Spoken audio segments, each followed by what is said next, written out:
গতকাল উত্তর বলো। আল্লাহর হাবিব সাল্লাল্লাহু আলাইহি ওয়াসাল্লাম বলতে পারলেন না, কারণ ওহী আসেনি। তিনি ছিলেন ওহী নির্ভর, ডিপেন্ডেন্ট অন ওয়াহি, dependent on revelation, guided by the ওয়াহি। তিনি এর পরের দিনে বললেন গাদান উজিবুকুম, আগামীকাল বলবো। এর পরের দিনে এরা এসে হাজির, উত্তর নাই। আল্লাহর হাবিব সাল্লাল্লাহু আলাইহি ওয়াসাল্লাম আবারও বললেন গাদান উজিবুকুম, আগামীকাল বলবো। এর পরের দিনে এরা এসে হাজির। এরকম একদিন, দুই দিন, তিন দিন নয়, টানা 15 দিন আল্লাহর হাবিব সাল্লাল্লাহু আলাইহি ওয়াসাল্লামের প্রশ্নগুলোর উত্তর করতে পারেন নাই। আল্লাহর হাবিব সাল্লাল্লাহু আলাইহি ওয়াসাল্লামের নবুয়তী জিন্দেগিতে এত বিব্রতকর পরিস্থিতিতে তিনি কখনো পড়েন নাই। ইহুদিরা প্রতিদিন এসে হট্টগোল করে আর মক্কায় রটনা ছড়ায়, দেখো এই লোকটা যদি সত্যি নবী হতো তাহলে তো উত্তর করতে পারতো, ঠিক না? যেহেতু উত্তর করতে পারে না, আসলে সে আসল নবী নয়, সে ভণ্ড নবী, মিথ্যা নবী। পড়েন নাউযুবিল্লাহ। 15 দিন পর আল্লাহ আয়াত নাযিল করলেন, ওয়ালা তাকুলান্না লিশাইইন ইন্নী ফাইলুন যালিকা গাদা ইল্লা আইয়াশা আল্লাহ। ও নবী, ভবিষ্যতের ব্যাপারে সামনে থেকে যখন আপনি ওয়াদা দিবেন, ওয়াদা দেওয়ার সময় ইনশাআল্লাহ শব্দটা মিলিয়ে দিবেন। সুবহানাল্লাহ পড়েন। আল্লাহর হাবিব সাল্লাল্লাহু আলাইহি ওয়াসাল্লামকে শিখানোর মধ্য দিয়ে গোটা উম্মাহকে আল্লাহ শিখাইয়া দিলেন যে ভবিষ্যতের কমিটমেন্ট যখন দিব, প্রমিস যখন দিব, প্রমিস দেওয়ার সময় কি বলবো? কি বলবো? আল্লাহর হাবিব সাল্লাল্লাহু আলাইহি ওয়াসাল্লাম ইনশাআল্লাহ বলতে ভুলে গিয়েছিলেন। এজন্য 15 দিন, টানা 15 দিন ওহী আসে নাই। আল্লাহর হাবিব সাল্লাল্লাহু আলাইহি ওয়াসাল্লাম একবার মসজিদে নববীতে ঢুকলেন, ঢুকেই দেখলেন সাহাবারা কথা বলছে। এক সাহাবী বললেন, আমার কাছে তো সবচেয়ে অবাক লাগে যে আল্লাহ তাআলা সর্বপ্রথম যে মানুষকে বানালেন ওনার নাম কি? সবাই পড়েন। তুমি মাটির আদমকে প্রথম সৃষ্টি করিয়া ঘোষণা করিয়া দিলে শ্রেষ্ঠ বলিয়া, তাই তো নূরের ফেরেশতা করে আদমকে সেজদা, ঠিক কি না? তাই তো নূরের ফেরেশতা করে আদমকে সেজদা, সবার চেয়ে সম্মান দিলে মাটির আদমকে। আল্লাহু আল্লাহু তুমি জাল্লে জালালুহু, শেষ করা তো যায় না গে তোমার গুণগান। আল্লাহু আল্লাহু, সুবহানাল্লাহ পড়েন। এই সাহাবী বললেন যে আমার কাছে সবচেয়ে অবাক লাগে যে আল্লাহ তাআলা প্রথম মানুষ হিসেবে আদম আলাইহিস সালামকে বানালেন আর ওনাকে উপাধি দিলেন সফিউল্লাহ। আদম আলাইহিস সালামের উপাধি উত্তর দিতে হবে আওয়াজ করে। আদম আলাইহিস সালামের উপাধি কি ছিল? সফিউল্লাহ। আল্লাহর হাবিব সাল্লাল্লাহু আলাইহি ওয়াসাল্লাম দূরে দাঁড়িয়ে শুনছেন সাহাবাদের কনভারসেশন। আরেক সাহাবা বললেন, আরে আমার কাছে তো এর চেয়েও বেশি অবাক লাগে যে তিনি মূসা আলাইহিস সালামকে বানিয়েছেন নাজিউল্লাহ। নাজিউল্লাহ যে আল্লাহর সাথে নাজা ইউনাজি মুনাজাত করে, গোপনে কথা বলে, কালিমুল্লাহ। এটা অবাক লাগে যে আল্লাহ তাআলা কোনো মিডিয়া ছাড়া, ভায়া ছাড়া, মাধ্যম ছাড়া পৃথিবীর একটা মানুষের সাথে সরাসরি কথা বলবেন। আমার কাছে তো ওনার মর্যাদাটা সবচেয়ে বড় মর্যাদা মনে হয়, উনি নাজিউল্লাহ। আরেক সাহাবা বললেন, আমার কাছে তো এর চেয়েও বেশি অবাক লাগে সাইয়েদনা ইব্রাহিম আলাইহিস সালামের ব্যাপারটা, কারণ ওনাকে আল্লাহ তাআলা বানিয়েছেন খলিলুল্লাহ। তাহলে একজনকে পাওয়া গেল সফিউল্লাহ, আরেক নবীকে পাওয়া গেল কালিমুল্লাহ বা নাজিউল্লাহ, আরেক নবীকে পাওয়া গেল খলিলুল্লাহ। এই কনভারসেশন যখন আল্লাহর হাবিব সাল্লাল্লাহু আলাইহি ওয়াসাল্লাম শুনলেন, আল্লাহর হাবিব সাল্লাল্লাহু আলাইহি ওয়াসাল্লাম মসজিদে নববীতে প্রবেশ করে সাহাবাদেরকে বললেন, তোমরা যা বলেছো আমি সব শুনেছি, তোমরা যা বলেছো সব সত্যই বলেছো, ঠিকই বলেছো। আল্লাহ তাআলা একজনকে বানিয়েছেন সফিউল্লাহ, একজনকে বানিয়েছেন খলিলুল্লাহ, একজনকে বানিয়েছেন কালিমুল্লাহ। তবে জেনে রেখো আমি হচ্ছি হাবিবুল্লাহ, আমি হাবিবুল্লাহ।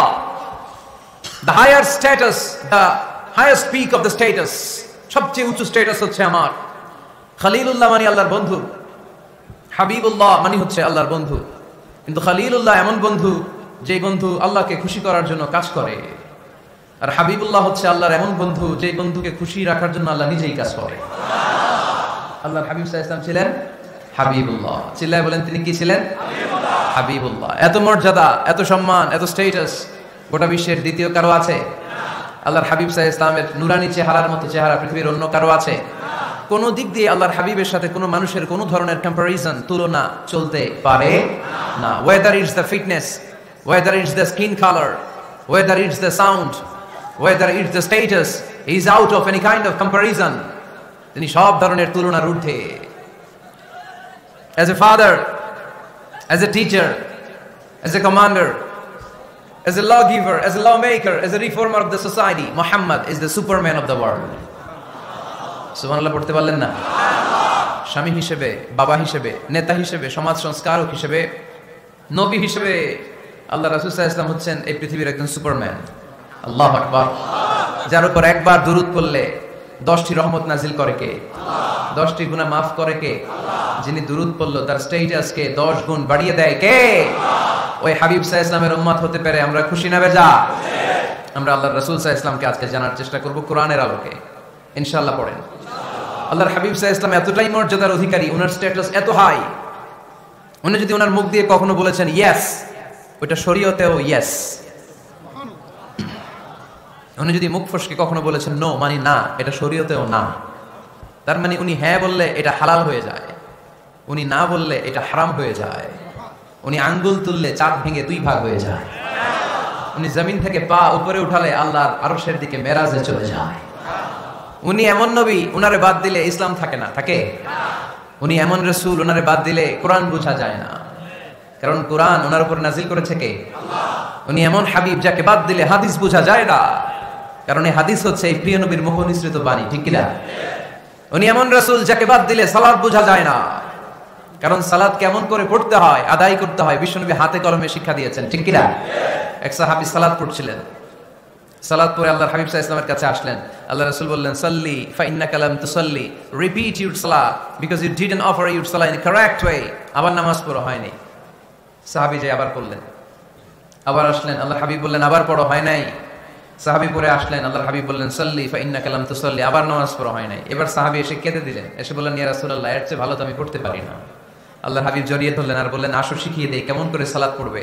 সালাতে কোনো তাড়াহুড়ো করবে না। রুকুতে যখন যাবে তোমার পিঠটা হবে স্ট্রেইট ফরওয়ার্ড, স্ট্রেইট ফরওয়ার্ড। রুকু থেকে সোজা হয়ে দাঁড়াবে, 2 সিজদার মাঝখানে সোজা হয়ে বসবে। সিজদায় যখন যাবে রিল্যাক্স করবে। সালাতে কি করতে হয়? রিল্যাক্স। আমার সাথে সাথে সবাই আওয়াজ করে পড়েন রিল্যাক্স। সালাতে রিল্যাক্স করবেন আপনি, তাড়াহুড়ো করতে পারবেন না। আল্লাহর হাবিব সাল্লাল্লাহু আলাইহি ওয়াসাল্লাম শিখালেন কিভাবে সালাত পড়তে হয়। তার মানে এই নবীরে বাদ দিলে সালাত বোঝা যায় না, এই নবীকে বাদ দিলে সিয়াম বোঝা যায় না।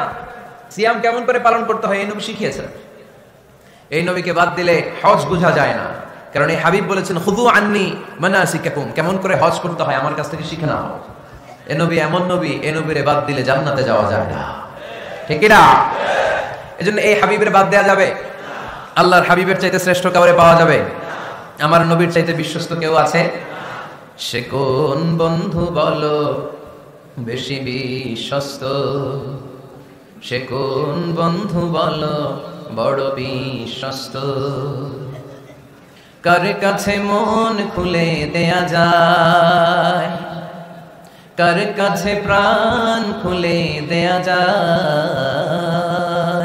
হওয়া যায় অতি আশ্বস্ত, তার নাম আহমদ বড় বিশ্বস্ত। সুবহানাল্লাহ। ওনার চাইতে বিশ্বস্ত গোটা দুনিয়ায় দ্বিতীয় কাউকে খুঁজে পাওয়া যাবে? এজন্য উনি যা নিয়ে এসেছেন ওইটাই আমাদেরকে ধরতে হবে, because he is our model. তিনি আমাদের সেলিব্রিটি, তিনি আমাদের মডেল। তিনি যেমন যেমন করেছেন তেমন তেমন করলে লাভ না লস? আওয়াজ করে বলতে হবে লাভ না লস? এজন্য আল্লাহর হাবিব সাল্লাল্লাহু আলাইহি ওয়াসাল্লামের আদর্শই আমাদের আদর্শ, ঠিক কি না? আমা আতাকুমুর রাসূলু ফাখুযুহু ওয়া মা নাহাকুম আনহু ফান্তাহু, whatever he brings with take it, whatever he forbids abstain from it। তিনি যা নিয়ে এসেছেন ধরো, তিনি যা নিষেধ করেছেন ছাড়ো। পারা যাবে? আমি প্রশ্ন করি উত্তর দেন। তিনি যা নিয়ে এসেছেন ধরো। আওয়াজ করে বলবেন তিনি যা নিয়ে এসেছেন, তিনি যা নিষেধ করেছেন এতেই কল্যাণ, দুনিয়াতেও কল্যাণ আখিরাতেও কল্যাণ, ঠিক কি না? যা নিয়ে এসেছেন এতে বারাকাত, যা নিয়ে এসেছেন এতে কল্যাণ, যা নিয়ে এসেছেন এতে রাহমা, যেটাই নিষেধ করেছেন ওটার মধ্যে গজব, ঠিক কি না? যেটাই নিষেধ করেছেন ওটার মধ্যে ক্ষতি, যা তিনি বারণ করেছেন ওইটাতে লস।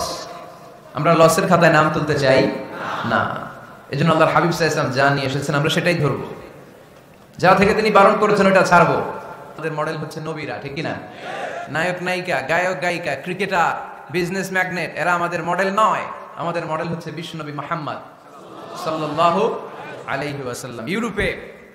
খোদ ইউরোপে বর্তমানে এই নামটা সবচেয়ে বেশি জনপ্রিয়, MUHAMMAD। সুবহানাল্লাহ পড়বেন না? সবচেয়ে জনপ্রিয় নাম কি? মুহাম্মদ। কারণ ইউরোপের ইয়াং সোসাইটির, মুসলিম ইয়াং সোসাইটির ছেলেরা এমন ভাবে তারা দাওয়াতি কাজ করতে শুরু করেছে, বিষ্ণু ইসা ইসলামের নামটা গোটা ইউরোপ জুড়ে ছড়িয়ে পড়েছে। কিছু ছেলে ক্লিনলিনেস অ্যাওয়ারনেস ক্যাম্পেইন করেছে, পরিচ্ছন্নতা অভিযান, যেখানেই ময়লা ক্লিন করে, কিন্তু কোনো কথা বলে না। প্রত্যেক একটা টি শার্ট গায়ে দেয়, একটা গেঞ্জি পরে, ওই টি শার্টের পেছনে লেখা থাকে MUHAMMAD, মানে কি? মুহাম্মদ। যারাই তাদের কার্যক্রম দেখে তারা দেখে তাদের গেঞ্জির পিছনে লেখা MUHAMMAD। কি চমৎকার আইডিয়া! ইউরোপিয়ান লোকদের মাথায় চিন্তা, কারা এরা, এত ভদ্র কেন, কেন এত পরিচ্ছন্নতার অভিযান করে, আর তাদের গেঞ্জির পিছনে এই শব্দটা লেখা কেন, MUHAMMAD। Who is this personality? We don't know anything about him. আমরা তো কিছু জানি না ওনার ব্যাপারে। দেন দে সার্চ ইন গুগল। তারা গুগল করে, ইন্টারনেটে সার্চ দেয় মোহাম্মদ লিখে, ইন্টারনেট তাদেরকে মুহাম্মদ সাল্লাল্লাহু আলাইহি ওয়াসাল্লামের জীবনী দিয়ে দেয়। তারা মনের অজান্তেই বিশ্বনবীর জীবনী জেনে বিশ্বনবীর আশেক হয়ে যায়, বিশ্বনবীর প্রেমে পাগল হয়ে যায়। যাদের নসিব ভালো, অনেকে কালিমা পড়ে মুসলমান হয়ে যায়। এজন্য বিশ্বনবী সাল্লাল্লাহু আলাইহি ওয়াসাল্লাম তিনি হচ্ছেন আমাদের মডেল, ঠিক কিনা? তিনি যা এনেছেন সেটা আমরা ধরবো, তিনি যা নিষেধ করেছেন সেটা আমরা ছাড়বো। আমরা যদি আল্লাহর ভালোবাসা পেতে চাই, বিশ্বনবী সাল্লাল্লাহু আলাইহি ওয়াসাল্লামের আনুগত্যের দরকার আছে না নাই? এজন্য আল্লাহ বললেন, কুল ইন কুনতুম তুহিব্বুনাল্লাহা ফাত্তাবিউনি ইউহিব্বুকুমুল্লাহ ওয়া ইয়াগফির লাকুম যুনুবাকুম ওয়াল্লাহু গফুরুর রহিম। আল্লাহকে যে পাইতে চায়, হযরতকে ভালোবেসে আরশ কুরসি লৌহ কালাম না চাইতে পেয়েছে সে। রাসূল নামের রশি ধরে যেতে হবে আল্লাহর ঘরে। নদী তরঙ্গে যে পড়েছে ভাই দরিয়াতে সে আপনি মেশে। হযরতের অনুসরণে আরশ কুরসি লৌহ কালাম না চাইতে পেয়েছে সে। সুবহানাল্লাহ পড়ে। এজন্য আল্লাহর হাবিব সাল্লাল্লাহু আলাইহি ওয়াসাল্লামের ভালোবাসা আমাদের অন্তরে থাকার দরকার আছে না নাই? আনুগত্যের দরকার আছে না নাই? তাহলে আল্লাহর ভালোবাসা পাওয়া যাবে, ঠিক কিনা? আজকে আমরা কোরআনের আলোকে আল্লাহর হাবিব সাল্লাল্লাহু আলাইহি ওয়াসাল্লামকে চিনব। আমরা কোরআন থেকে জানার চেষ্টা করব তিনি কেমন ছিলেন, কেমন ছিলেন আমার প্রিয় রাসূল। কোরআনুল কারীম থেকে যদি আমরা বিশ্বনবী সাল্লাল্লাহু আলাইহি ওয়াসাল্লামের পরিচয় জানতে চাই, কোরআন সর্বপ্রথম আল্লাহর হাবিবের যে পরিচয়টা আমাদেরকে দিবে, কোরআন বলবে তিনি হচ্ছেন রাসূলুল্লাহ। আমাদের প্রিয় নবীর সবচেয়ে বড় টাইটেলের নাম কি? রাসূলুল্লাহ। সবাই আওয়াজ করে পড়বেন, টাইটেলটার নাম কি? রাসূলুল্লাহ। পৃথিবীতে এর চেয়ে বড় টাইটেল আছে? এমপি বলেন, মন্ত্রী বলেন, যাই বলেন না কেন, ধনকুবের বলেন, রাসূলুল্লাহর উপরে কোনো টাইটেল নাই, ঠিক কিনা? কেউ চাইলেই রাসূলুল্লাহ হতে পারে না, হতে পারে? আমরা সবাই মিলে যদি একজনের ভোট দেই, উনি তো রাসূল